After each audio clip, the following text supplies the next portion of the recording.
myself Rajdeep Vora. I am from Excel Enterprise. Good evening. Sir, your good name, sir? Suraj Singh. Your company name, sir? Sarag Interiors. So you have a UV machine. Can you explain the model number you have? I have a 2513 UV printer, UV Flatbed Printer actually.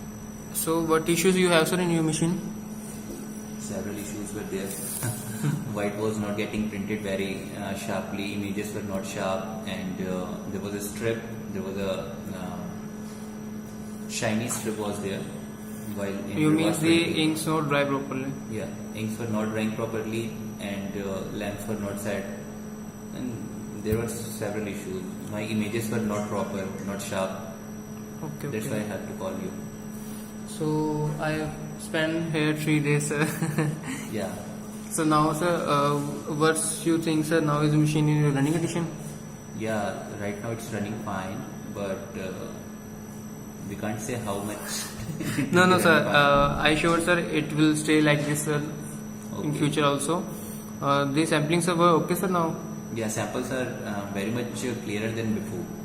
Okay. Means I think this is first time we have got the right installation.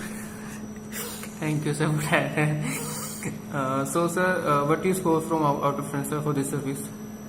How much is score? Yeah, out from 10. Out of 10, I can give you 10. Thank you so much, sir. Thank you. Nice.